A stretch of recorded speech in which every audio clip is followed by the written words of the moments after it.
Исәнмесез, хөрмәтле тамашачылар. Яңа гасыр каналында Кым сәгате тапшыруның чираттагы чыгарылышы. Бүген студиябызның кунагы филология фәннәре кандидаты, Россиянең мәгариф отличнигы, Татарстанның атказанган социаль яклау хезмәткәре, Ак калфак бөтен дөнья татар хатын кызлары иҗтимагый оешмасы рәисе Кадрия Идрисова. Кадрия ханым, исәнмесез? Исәнмесез. Кадрия ханым, менә милләт язмышы ул хатын кызлар кулында һич шиксез. Әлеге фикер сезнең тарафтан кайчандыр әйтелгән булган.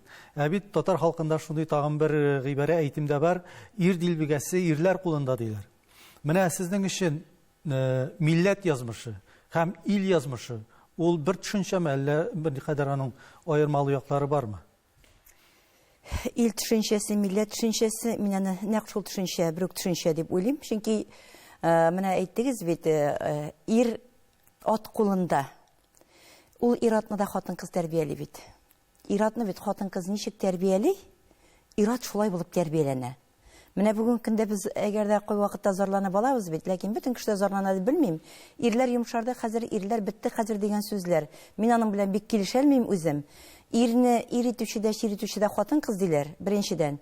Икенчедән, шушы ир атларны без аналар, хатын-кызлар үзебез тәрбияләп үстерәбез. Без ничек тәрбия кылабыз? Безнең иратларыбыз шулай булачак. Һәм иратларыбыз нинди көчле, безнең илебез дә көчле булачак. Бик зур миссия һәм бик зур җаваплылык.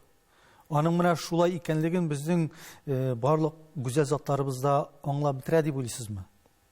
Менә бөтен безнең гаибебез дә шунда, без бөтенебез дә моны аңлап бетерә алмыйбыз. Һәм инде менә гомумән безнең хатын-кызларга килгәндә, хатын-кызлар бит инде әгәр дә тиешенчә ата-ана тәрбиясен, әби-бабай тәрбиясендә күреп үсә икән бала, тиешенчә. Ул вакытта ул хатын-кыз буламы, ират буламы, тиешенчә тәрбияне алып үсә. Ләкин менә безнең хәзер бит инде күрәсез, мәгълүматлар караганда да ел сайын хәзер өйләнешәләр. Өйләнешкәннең 60%-ында ким булмаганы аерылышып бара. Һәм менә шул аерылышкан 60% аерылыша икән, ел сайын менә безнең 10 мең бала ятим кала дигән сүз. Безнең гадәттә әйтәләр бит, ярар, без белән уңмамын, киләсендә уңармын. Хатын-кыз бәлкем уңада торгандыр. Хатын-кыз да, ират та уңа торгандыр, берсе хатыныннан, берсе иреннән. Ләкин балаларга үз әтисе, үз әнисе булып, бер вакытта да башка кеше була алмый. Ул булыр андый кешеләр бик сирәк кенә ул. Миллионга бер анда ул аны шын күңелдән башкарганы инде ул вазифаны. Ләкин ни генә булмасын, кан әтисе, кан әнисе була алмый. Ул үз әтиле әниләр була алмый. Һәм менә үз әтисе, үз әнисе белән үсмәгән бала өчен, менә бу тиешенчә без әйткән тәрбияләр инде ул тәрбияне эшкә кереп бетәлми. Калыбын уланы бүтән ки биләп ала алмый. Менә шунда да инде безнең менә шушындый бик тә кирәкле һәм бик тә йөрәкне әрнетә торган менә шушындый четерекле мәсьәләләр тәрбия мәсьәләсендә килеп тә чыга инде. Бергә өйләнергә кирәк, берәгәйле итеп өйләнергә кирәк. Эзлектән безнең бит шундый халык әйтемнәре бар иде инде. Бер булсын, берәгәйле булсын. Һәм инде ул хатын-кызга да шулай ул. Иратка да шулай. Юкка гына әйтмиләр бит инде. Беренче никах ул Аллаһ Тәгаләдән дип. Менә шуңа күрә бу мәсьәләләргә безнең бик ныклап тотынасы бар, бөтенебезгә дә. Бу безнең алдыбызда торган бик зур өндәү билгеле сорау. Һәм эшләргә дигән менә алга куелган максат булып тора. Бу хатын-кызларда, иратларга да бер тигез рәвештә без бу хезмәткә дип әйтәм мин моны бу вакытта, җәмәгать эшен әйтеп түгел моны, без тотынырга тиешбез бу мәсьәләдә. Менә ул бит инде безнең гаилә ул милләтнең үсеше дә, ул җәмгыятьнең үсешенә дә бәйләнгән. Без бу күп очракта милли яктында карыйбыз гаиләләребезне, татар гаиләләрен шулай бит. Менә милләт дигәндә без бүгенге көндә кемнәрдер әйтә, әле татар милләте һаманда йоклый, уянмаган. Сезнең фикерегезчә ничек? Ул шын мәгънәсендә аны кемнәр уята алыр һәм ничек? Бәлки сез уйлар, сезнең фикерегез башкачадыр, бәлки татар милләте инде уянгандыр. Миндә шундый фикер бар инде ул, Данил әфәнде. Менә без бит менә шушындыйрак нәрсә, менә тормыштан күзәтсәк, Берәр нәрсә җимереп, дөбрелдәтеп килеп җимерелмәсә, без уянмыйбыз. Менә быел тел мәсьәләсе үзәккә куелып күтәрелде. Һәм менә шушында уянуның беренче билгеләре чагылыш тапты. Чөнки без тыныч кына яшәп биргәндә, бар була кебек ул гомердә бетмәячәк кебек, нәкъ шулай кебек инде. Ләкин менә бер нәрсә китереп безгә бәрә, я суга, я ул яшен-яшенә күк-күкри көчле булып, шунда гына без уянып китәбез. Менә безнең гаеп нәрсәдә? Без аны гадәти доимчалыклы эшләп бара белмибез милләт мәсьәләсендә. Милләт мәсьәләсе система, дәвамчылык. Менә шул дәвамчылык булса, милләт мәсьәләсендә дә, һәр нәрсәдә дә дәвамчылык булса, ул безнең үсештә була. Әгәр дә дәвамчылык булмыйча, ул өзелеп без йоклып торабыз икән, ул сүздә юк, ул артка таба китә башлый. Һәр нәрсәдә шулай ул. Син менә бүгенге үзеңнең калбыңа нинди дә булса яңалык белән тутырмыйсың икән, 2 көндә нәкъ бер төсле яшисең икән, ул бит инде йоклап киткән кебек була. Мин инде милләт мәсьәләсендә, мәсәлән, бөтен мәсьәләдә шулай дип уйлыйм. Кеше һәр көнне үзен нәрсә белән булса да байытып, яңартып торырга тиеш. Һәм ул инде бигрәк тә милләт мәсьәләсенә килгәндә. Менә инде без өлешчә сез кагылып үттегез. Безнең милләтне уяту сәбәбе телгә кагылышлы мәсьәләләр икәнен. Әйтегез әле, сез менә Россия төбәкләрендә күп йөрисез, халык белән очрашасыз, укучылар белән очрашасыз. Ана телен Россия күләмендә ирекле укытуга калдыргачыннан мәктәпләрдә дип әйтик, Россия төбәкләрендә бармы безнең шундый саннар? Ата-аналарыбыз, безнең татар ата-аналары туган тел итеп, татар телен ни дәрәҗәдә сайладылар Россия төбәкләрендә? Безнең хәлләр ничек анда? Төрле регионнарда төрлечә, ләкин инде татар телен ана тел итеп сайлаган регионнар, җирлекләр күп. Ләкин менә шунысында мин бик шатлык белән әйтәсем килә. Әле яңа гына Оренбургтан кайттым инде. Анда 3нче татар хатын-кызлары, Оренбург ягы татар хатын-кызлары кырылтайы булды. Һәм шунда Озерки авылында, ул бик зур авыл, аның мәктәп директоры хатын-кыз, һәм анда менә 1 сентябрьдә татар балалар бакчасы ачып җибәрәләр. Ул әйтә, 1 катын мәктәпнең бушаттым бөтенләй, үзе мәктәп директоры бит инде. Мин йөрдем ди, артыннан бик нык йөрдем ди, андагы инде депутат, безнең милләтнеке булмаса да, ул ди үзеп ала торган ханым ди. Миндә нинди фикер уянды? Әгәр дә без эшлибез икән, без аны булдырырга тырышабыз икән, булдырып була икән бит дип. Бүгенге көндә 30 бала йөри, татар балалар бакчасында да, гел татар телендә бара ди. Менә Оренбург ул бит инде Россиянең үзәгенә урнашкан җирлек безнең. Булдыралар бит булдырган кеше. Менә мәсәлән Самарага чыгып китәбез икән, яктылык мәктәбе. Самара шәһәренең нәкъ кап уртасында ул. Бүгенге көндә аның директоры әйтә, безгә дә директор да һәм шул ата конгресс җитәкчесе дә Самараның безгә 2нче татар мәктәбе кирәк ди. Аның буенча инде ул бик күп имзалар була, алар инде дәүләт исеменә хат язганнар, 2нче мәктәпнең төзелүен көтәләр. Чөнки чиратта балалар татар мәктәбенә урнаштыру өчен ата-аналар хәзер балалар чираты барлыкка килгән. Шуңа күрә әйтәм, әгәр дә халык үзе буның белән шөгыльләнә икән, кирәк дип табып аны алмаксат куеп эшли икән, бу әйбер безнең бөтен әйбер җирлектә дә балачак. Кешенең үзеннән тора. Күп әйбер әле безнең бар бу үзеннән дә тора. Әмма ләкин шул вакытта чит төбәкләрдә яшәүче татарларны бит ничектер үсендереп, дөрес юлга кертеп җибәрү өчен нидер пропагандасы безнең тарафтан да эш кирәктер әлбәттә. Сүздә юк. Алар инде бөтен төбәктә безнең татар диаспоралары теге күп санлы көчле түгел. Оренбургта көчле, ул Самар өлкәләрендә көчле. Безнең бит татарларыбыз аз санлырак яшәгән төбәкләр дә бар. Менә аларда хәл бәлкем кыенрактыр.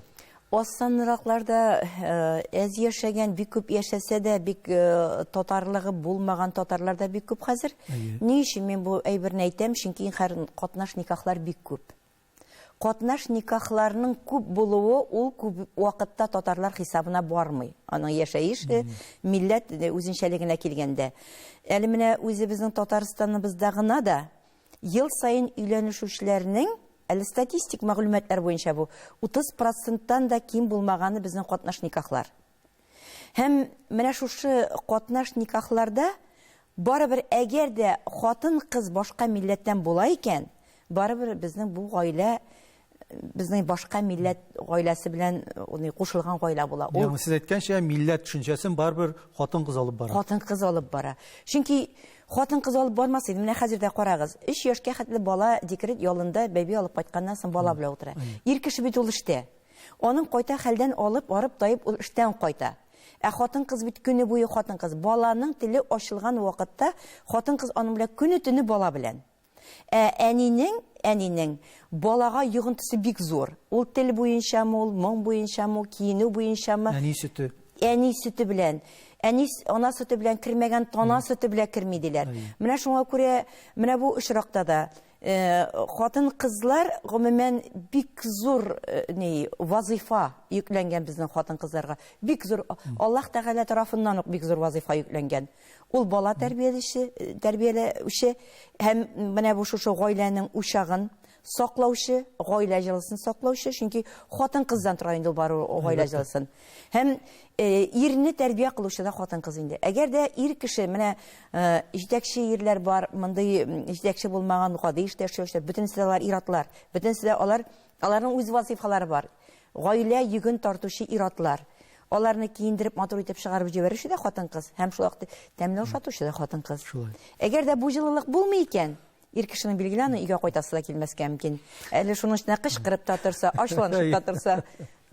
Без инде менә телләр мәсьәләсен дәвам итик әле.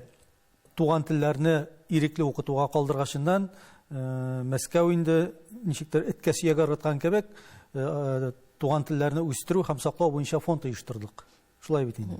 Әле без аның эшчәнлеген мактый да алмыйбыз, яманлый да алмыйбыз, чөнки әле ул барлыкка гына килә. Әмма ләкин бер факт менә шулай игътибарны җәлеп итте. Инде киләсе елга аның бу фондның телләрне үстерү һәм саклауга бюджеты билгеләнгән.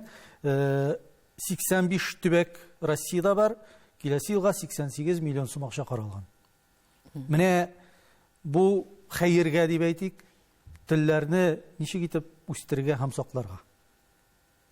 Гомумән финанс проблемасы. Беләсезме, менә бу бер дә дөрес политика булмады безнең. Сәясәт дөрес түгел телләр буенча бездә. Ничек кенә әйтсәк тә ул бу хорлап та әйтү түгел, ләкин бу сәясәт дөрес түгел. Кешенең үзенә тапшыру телләрне менә кайсын ана тел итеп сайлау.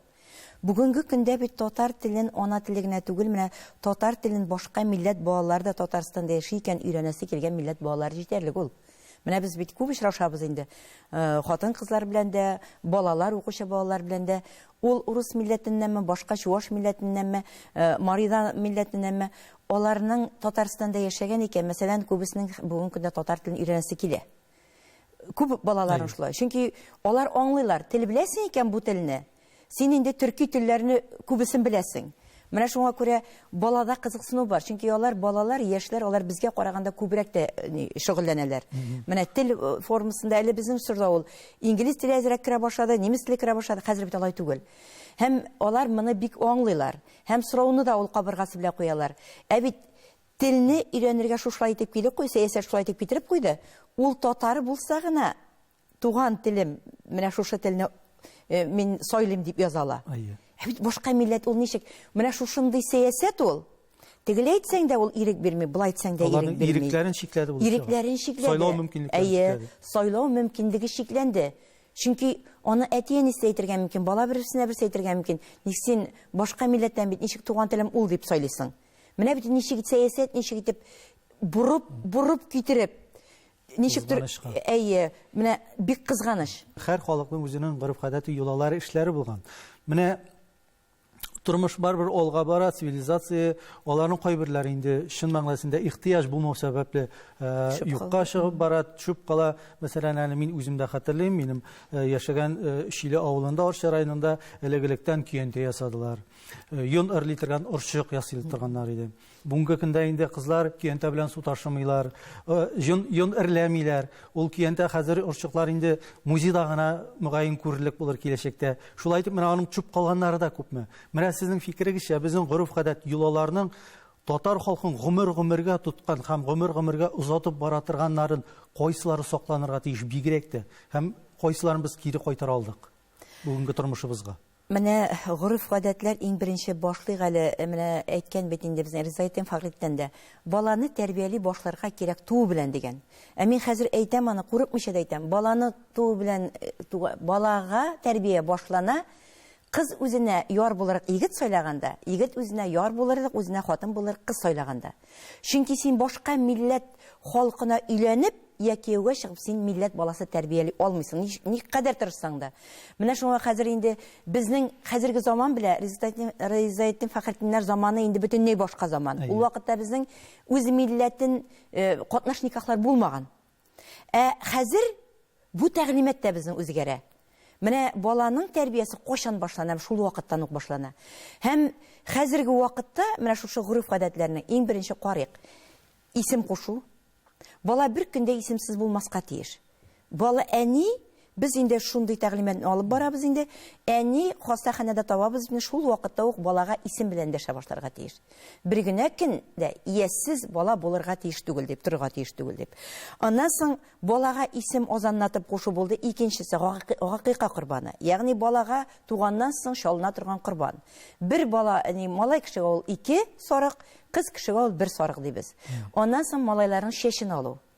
Электән бит әгәр дә шеш, хәзер бит инде үсә бала, үсә, шәше дә үсә, үзе дә үсә. Безнең элек әбикәләр әйтәләр. Нишләп бирсең син? Менә ул милләтне урыс баласы кебек. Чөнки безнеке түгел бу. Безнең юлаларга туры килми. Хәзер инде моны дөньяви мәгълүматлар белән, ягъни безнең галимнәребез ни өчен кирәк икәнен инде баш миешләр өчен, ничек икәнен кирәк өчен бөтенсендә исбатладылар хәзер. Һәм ананың имезүе ана сөте белән. Хәтта 3 яшькә хәтле дип баралар ана сөте белән дип. Менә шушы ана сөтендә булган ана сөтенең хәтта безнең алыштыргыч әле бер мәттәдә уйлап тапмаганнар хәзерге вакытта. Һәм менә шушы юлалар, менә бөтен серләр туу белән безнең бергәләп балага сиңдерәсе юлаларыбыз иң беренче гаиләбез белән.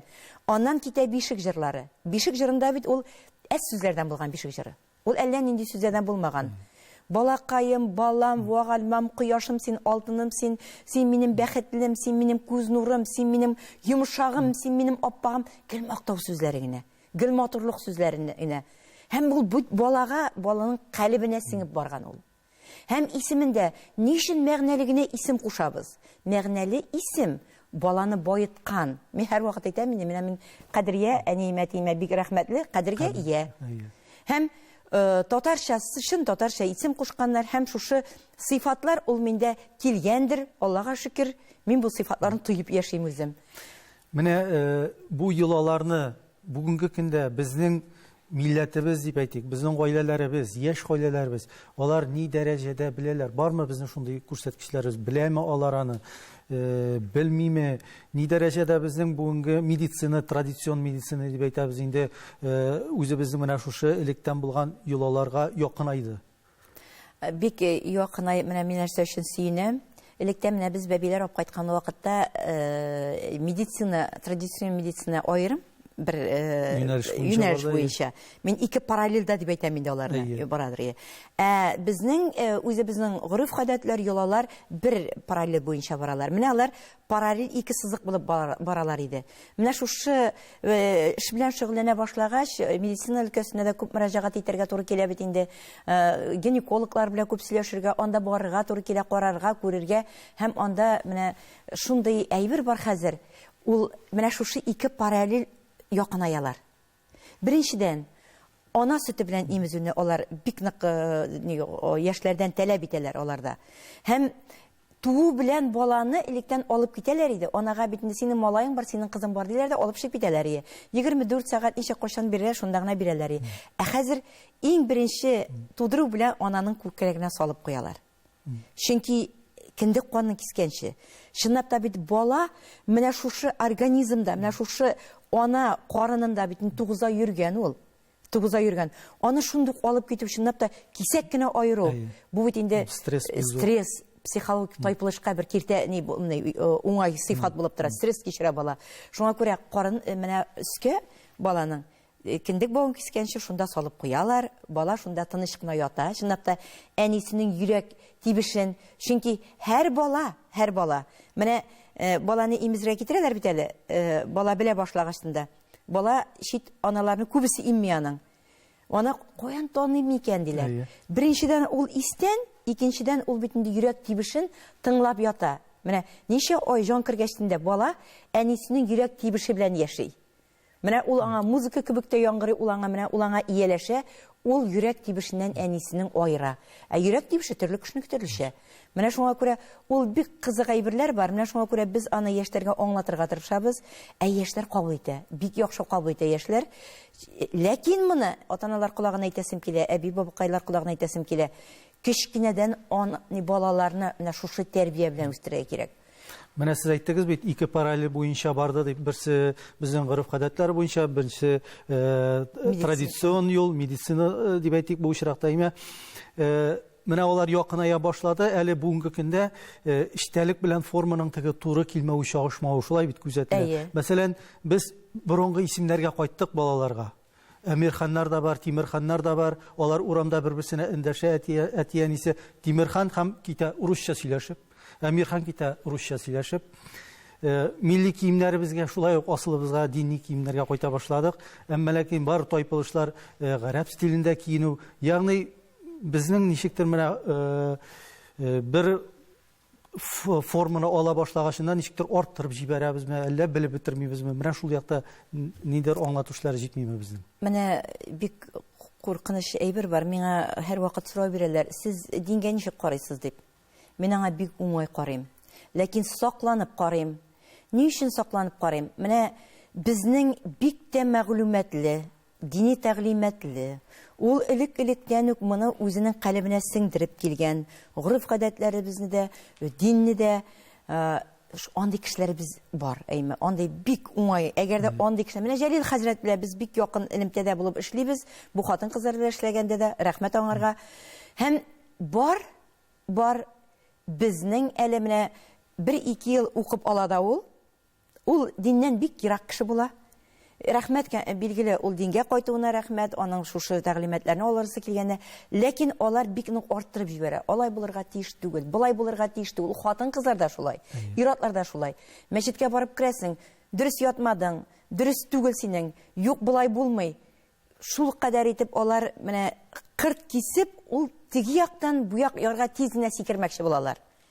Һәм ул бик аңлы рәвештә дә түгел. Аны ишетәсең, тыңлыйсың да, я Ходай, шушы көнгә калдыкмыни дип уйлыйсың кайчакта.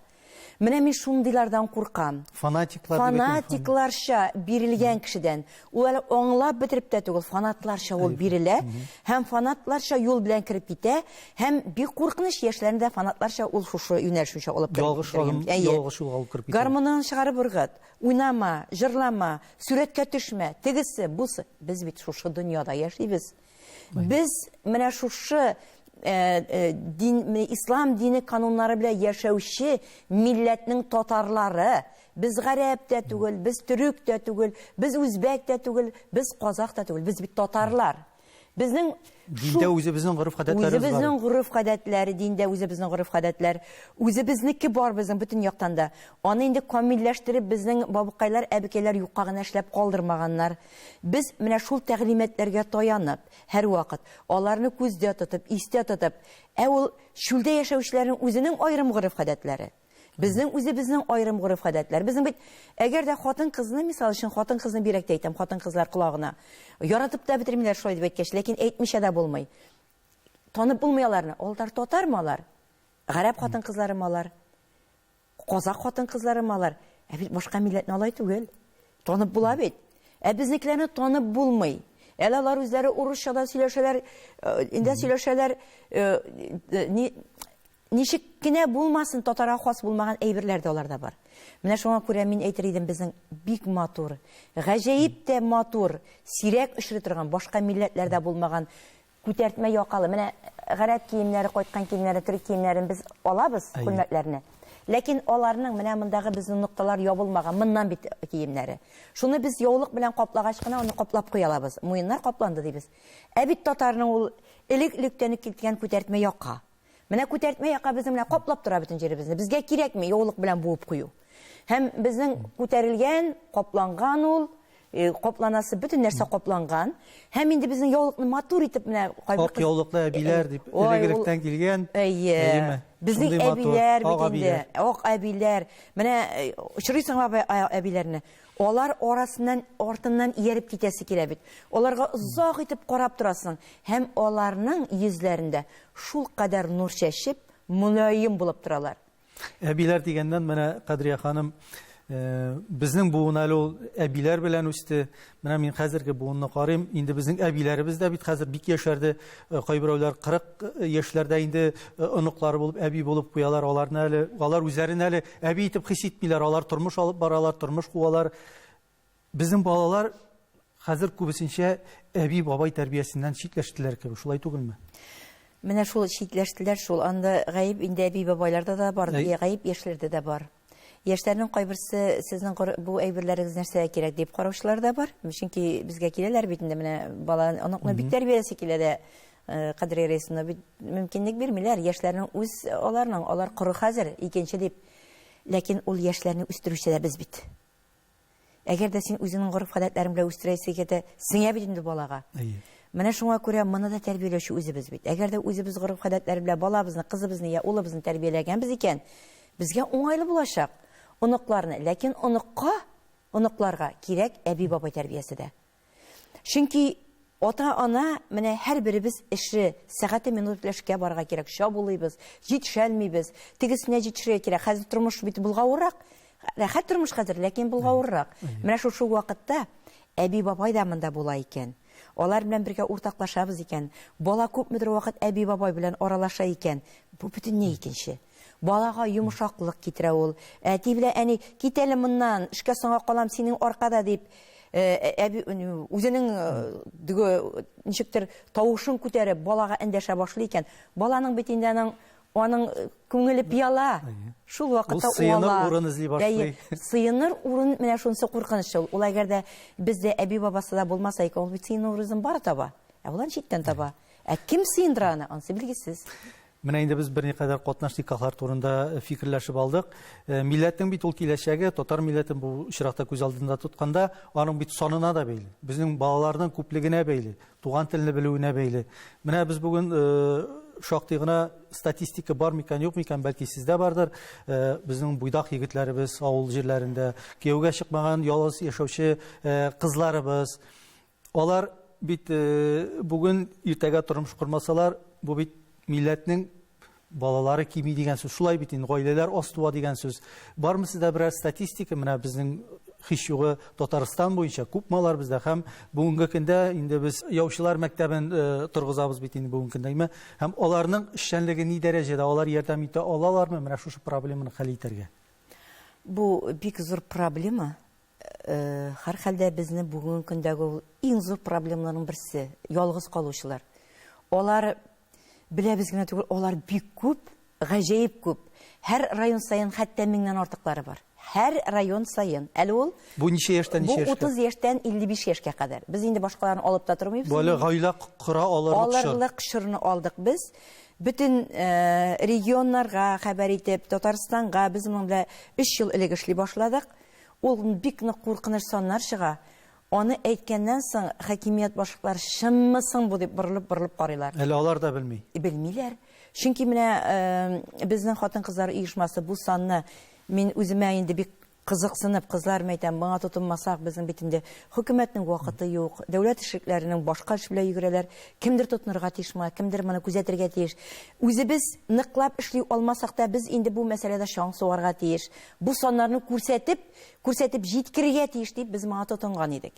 Һәм булар чынлап та күп булды, 800дән артыклар бик әз район, һәм бик күбесе хәзер 1000нән артып бара. Бер районга.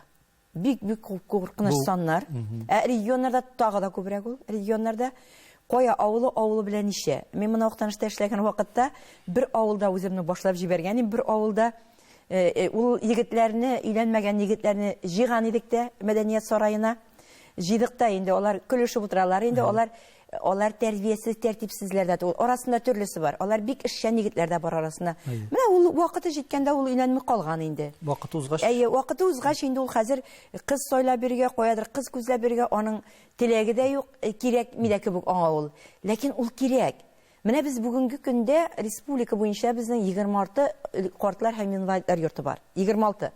Хатын-кызлар 55 яшьтән, ирләрне 65-тән кабул ителә, үзенең якын кешесе булмаган, карарлык кешесе булмаган кешеләрне кабул итәләр. Беләсезме, киләчәктә район сайын 26 булмаса ярый. Менә бик куркыныч әйберләр бу. Бу проблеманы хәл итүнең, Кадри ханым, юлы бармы? Юлы бар, шуңа бар дип әйтәм мин, чөнки инде без әз генә барабыз, без 5-6 район сайын елга шундый өйләнештерәләр инде, безнең аларны җыялар бергә, алар бит теләмиләр дә килергә. Өйләренә барарлар, йөриләр, кирәк икән төшендергә тырыша. Миңа нәрсә инде, менә үзем сыерны савам, үзем ипине салам, хәтта шундыйлары бар. Миңа нәрсә кирәк хәзер өйләнү дип инде. Ләкин өйләнешкәннәрнең күбесе шул хәтле рәхмәтле. Чөнки кызлар да шулай, егетләр дә шулай, егетләр арасында да. Һәм белмим, менә бер әйбер уйларга кирәктер, безнең барбер дәүләт күләмендә дә бу әйбер бик ныклап күтәрелеп китәргә тиеш дип уйлыймын. Чөнки җәмәгать оешмалары гына бу әйберне эшләп бетермәскә мөмкиннәр. Һәм инде нидер бер дәүләт программасы төзеп, дәүләт программасына кертеп бу әйберләрне эшләргә кирәк. Һәм хәтта менә хатын-кызларның үзләрендә сораулары күп. Киләләр, әниләр, киләләр егетләр үзләре киләләр. Апа, безне дә өйләндергә нитегез, таныштырыгыз әле дип. Ләкин безнең бит инде мин үзем аның белән шөгыльләнәм, сүз дә юк. Минем вакытым да юк. Ләкин безнең райондагы, регионнардагы оешмаларда мондай әйберләрне без эшләп җибәрдек. Яучылар, һәр берегездә булырга тиеш, яучылагыз кызлар, өйләндергез кызлар, әле аның әйтәләр, алар әйтәләр, өйләндерәбез, аның өчен бик нык җаваплы булырга кирәк бит дип, менә ул бар бер җаваплы кешеләр эшли инде бу безнең җәмгыятьтә. Һәм шуңа күрә үз эшенә җаваплылык ала бу әйберләрен безнең үтәлә. Ләкин ниндидер программа кирәк, нәрсәдер эшләргә кирәк.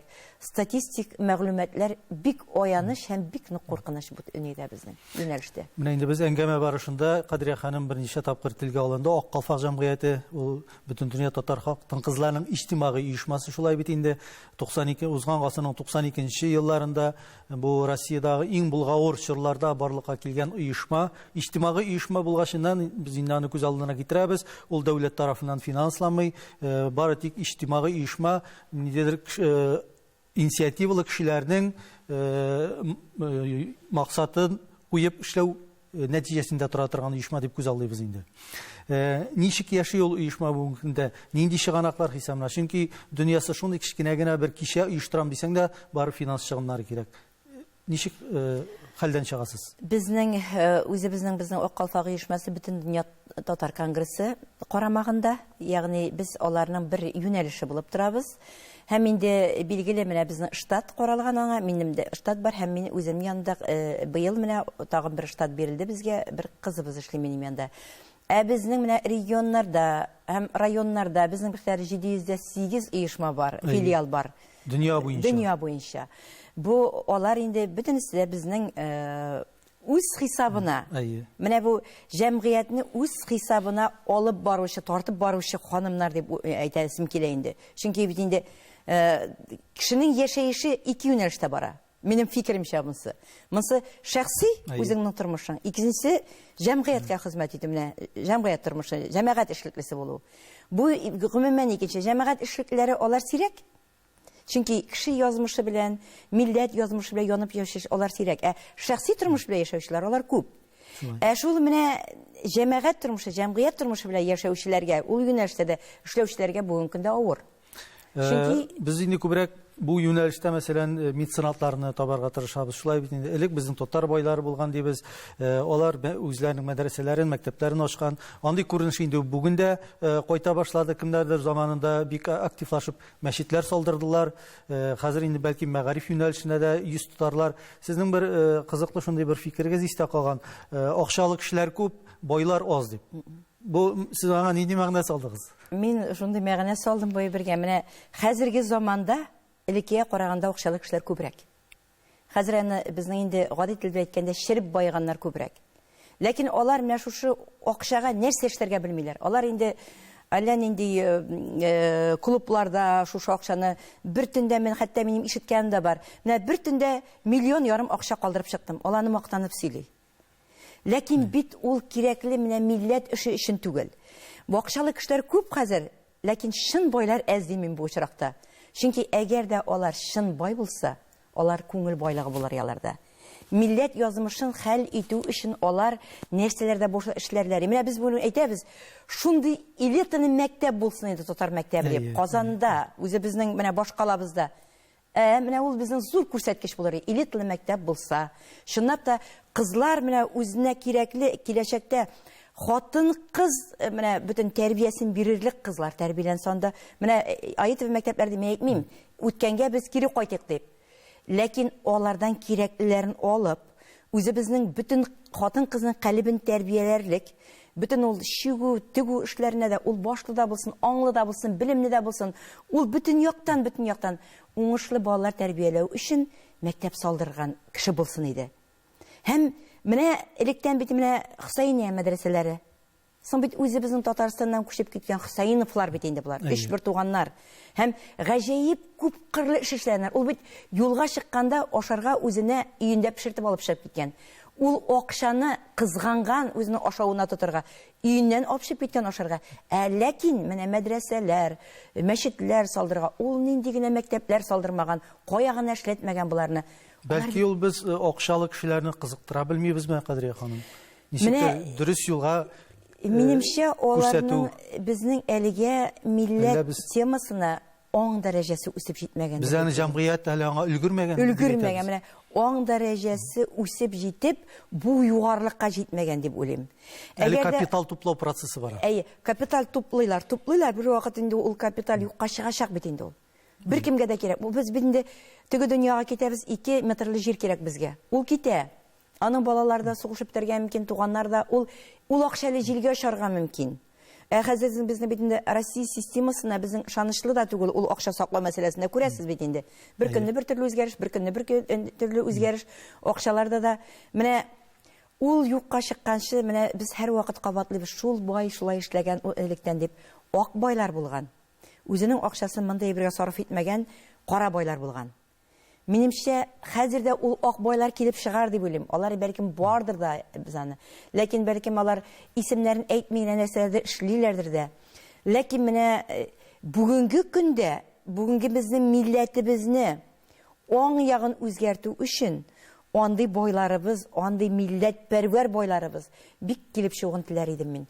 Шушы менә милләтнең үсешенә егетләр мәктәпләре, кызлар мәктәпләре, анда элиталы булган, кушылган кызлар, егетләр мәктәпләре ачуда кумаучау итмәс иде.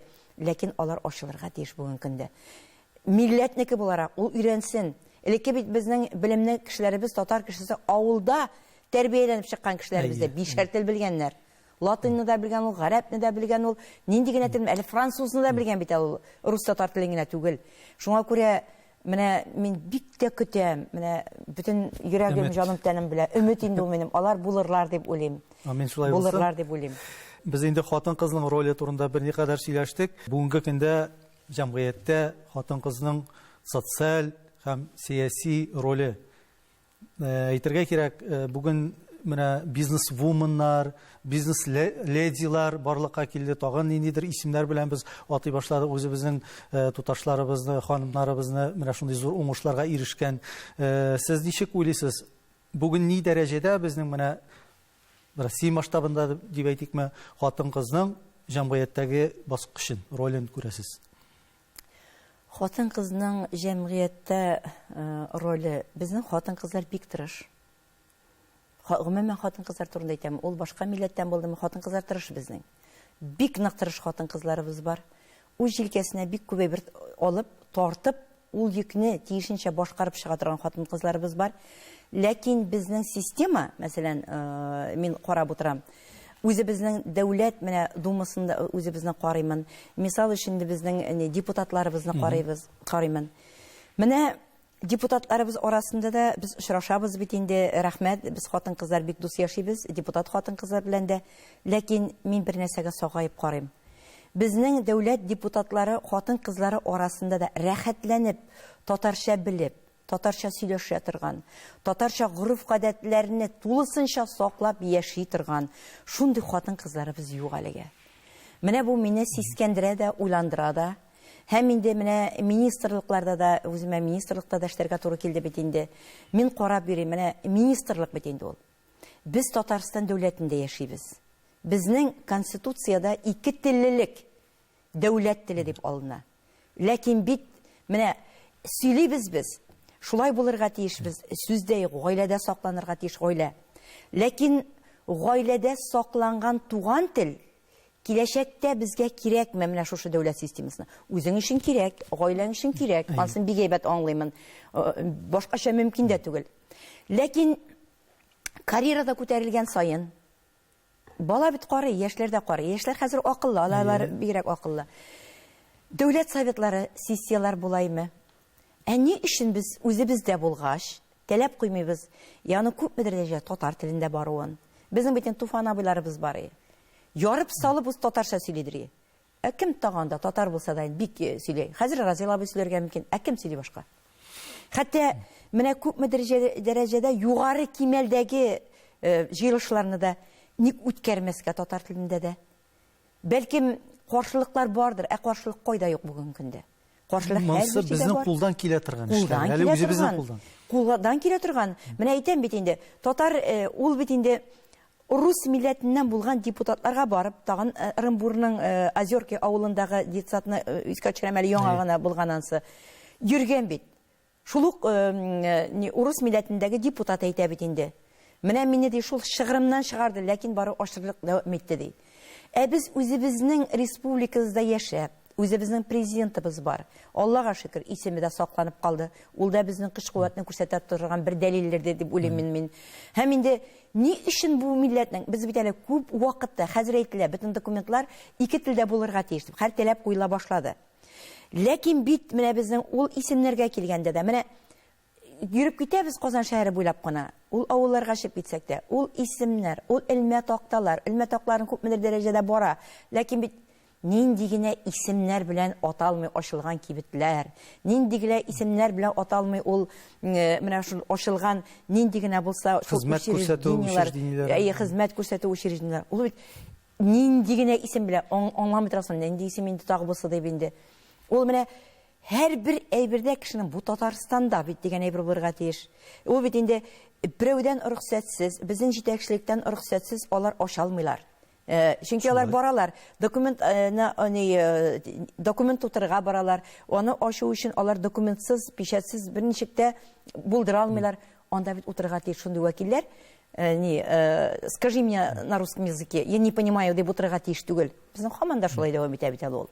Ничек кенә без бар дип әйтсәк тә, талпынсак та, мактансак та, безнең һаман шулай дәвам итә. Менә министрлыкларга килеп күрсәң дә йөрибез бит инде.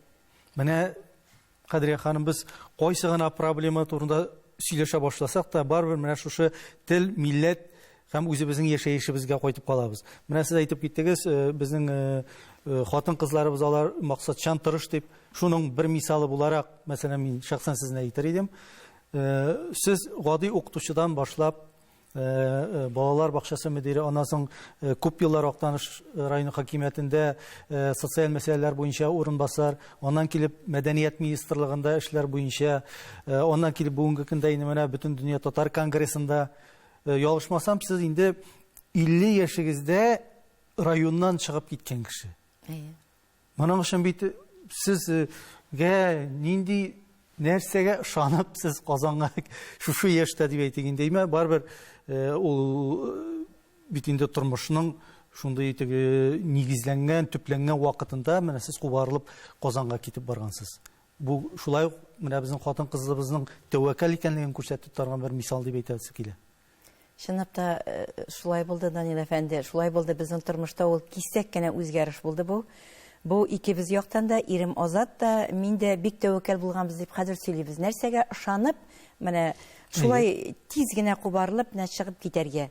Шундый вакыт менә булды инде безнең. Монда килеп урнаштык, без монда эшли башладык.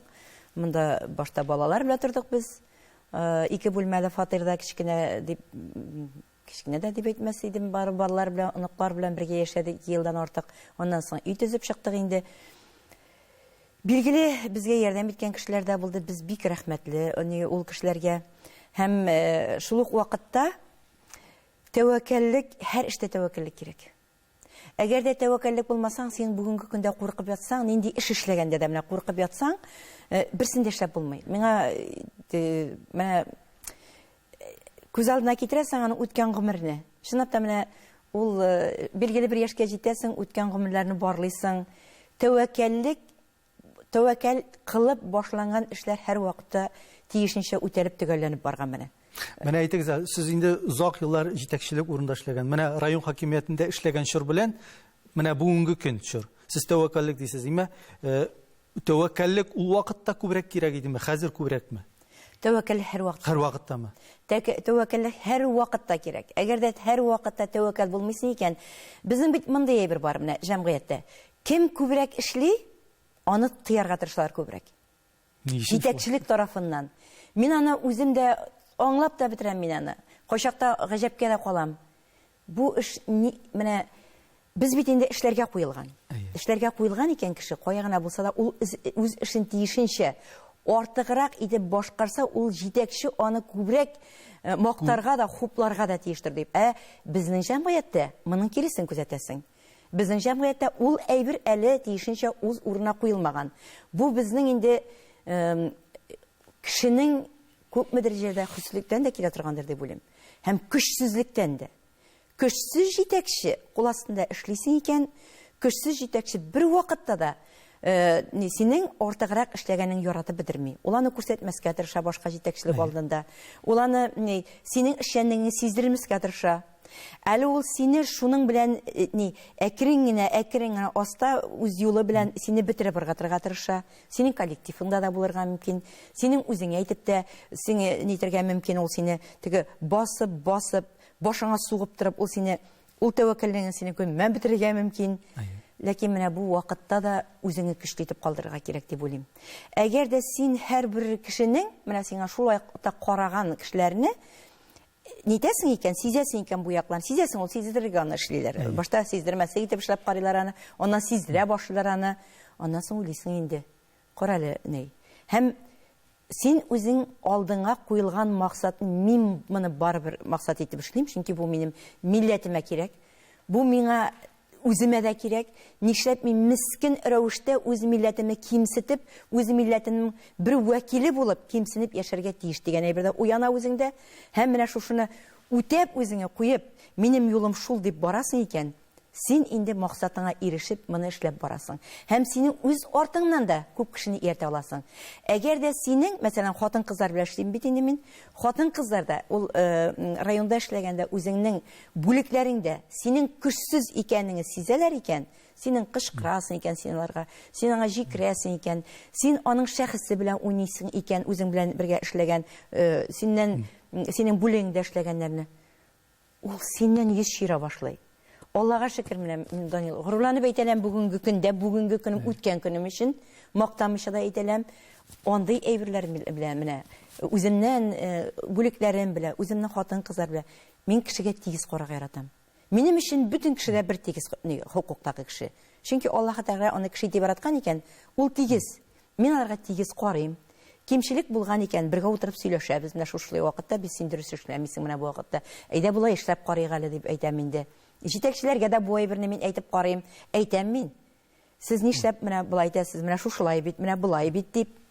Аңлаганы аңлый, аңламаганы аңламый. Менә шуңа күрә мондай әйберләр бар. Сез әйтеп киттегез, менә көчле хатын-кызлар дип. Шул көчле хатын-кызлар бездә күп алар, әйдәгез аларны күрсәтик дип, менә соңгы елларда шундый бер традиция китте. Безнең милли бәйрәмебез Сабантуй мәйданында хатын-кызларыбызны хәтта көрәштерә башладылар. Без инде аларны гомергә итәгатьле, тәүфиклы, тыныч, сабыр, акыллы, гаилә җанлы хатын-кызларыбызны көрәш сөлгесе белән мәйдан уртасында кул чабып көрәштерүләргә сез шәхсән үзегез ничек карыйсыз? Мин уңай карам мөдәрисне әйткәндә. Уңай карый да алмыйм. Чөнки хатын-кыз шәхесе, хатын-кыз җинсендә булган кеше гомумән икенчерәк күз алдына китерәм инде мин. Менә аңа һәр кеше матурлыкта гына түгел бит әле, йөз матурлыгында гына түгел бит. Кеше үзенең эше белән матур була икән, нинди генә кыяфәте буенча хатын-кыз гомумән ямьсез була алмый ул. Ул үзен матур итеп күрсәтә бергә тиеш. Көрәш мәйданы ул ир атларныкы. Аның көрәш мәйданы бит ул. Менә син анда, менә без бит төз гәүдәле, мин хатын-кызны һәр вакыт әйтәм, матур итеп киенгән, һәр вакытта. Ул кайда гына булуына карамастан, ул бүген эштә генә түгел, бөтен җирдә дә. Ул үзен караулы булырга тиеш. Матур йөзле, бит көрәшкән вакытта син нинди генә халәткә киреп бетмисең анда. Мин хәтта карап та тора алмыйм, яшерен батырын түгел. Мин үзебезнең вакытта эшләгәндә бит инде милли көрәш түгел, безнең билбау көрәше килеп чыкты инде анда. Монда безнең кызларыбыз катнаша башлады инде. Мин хәтта бер кыз бала белән сөйләшеп тә карадым. Менә акылым сиңа кирәк буламы бу көрәш, юкмы дип. Мин телим аны апа ди. Менә мин телим. Бәлки бардыр шундый хатын-кызлар. Менә безнең мөмкинлектән шик аларның үзләренең мөмкинлеге бардыр. Аллаһ Тәгалә бит инде төрле кешене төрлечә яраткан. Аларга аерым менә миссия да биргәндер. Бәлкем шундый хатын-кызлар өчен ул кирәктер. Ләкин мин шәхсән үзем моның белән килешеп бетәлмим. Менә инде шул Сабантуй дигәннән шушы сүзне дәвам итеп, соңгы елларда гына без шактый менә үзебезнең гореф-гадәтләргә бик үк туры килмәгән, безнең Сабантуйның традицияларында булмаган ярышлар, уеннар белән без байыттык Сабантуйны. Без башка халыкларында шунда җәлеп итәбез дип, ниндидер бер интернациональ бәйрәмгә әйләнеп калды кебек. Минемчә, Сабантуйны карарга килсеннәр башка милләт вәкилләре дә. Алар килергә тиеш. Бергә уралышы, без башка милләтникенә барып, алар безнекенә, чөнки без шул кадәр зур киң илдә яшибез, 171 милләт яшәгән, без Россия нинди яшибез, төбәгендә. Гомумән Россия буенча әйтәм. Без бер-беребезгә дус, тату булыр өчен безгә карау кирәк. Ләкин безнең Сабантуйда үзебезнең милли уеннар, милли анда спорт ярышлары үзебезнеке булырга тиеш. Без кемгәдер ияреп, кемгәдер күреп, кемгәдер кызыгып, без үзебезнең милләтнекен алга тәргә тиеш. Милләтнекен алга этәрүше өчен безнең бөтен нәрсә милли булырга тиеш. Башкалар шушы милләтнең безнең бөтен нисбәтләренә, бөтен гамәлләренә кызыгып, менә татарда бу бар икән дип, менә алар сокланып торырга тиеш. Ашамлыклардан да милли булырга тиеш, бөтен менә безнең кыяфәтебездә, калебебездә милли киемнәрдән төрелгән булырга тиеш. Гомумән бөтен яктан милли булырга тиеш. Башка милләт вәкилләре монда безгә ой булдыралар татарлар. Менә ичмасам татарлар дип сокланып бергә тиеш. Менә мин шундый Сабантуйлар көтәм хәзер. Шундый булырга тиеш дип Сабантуйларны көтәм. Гомумән Сабантуйларыбыз гына түгел, безнең яшәешебез дә шундый миллилек юнәлешендә тора бара инде, алар үсештә булсын иде. Һәм менә шушы хезмәттә, шушы юлда сезгә зур уңышлар телисе килә, Кадрия ханым, бик зур рәхмәт. Сезгә иҗади уңышлар һәм дә сәламәтлек. Һәм бу әле безнең очрашуларыбыз киләчәктә тагын да булыр дип ышанып каласы килә. Амин. Рәхмәт. Рәхмәт үзегезгә.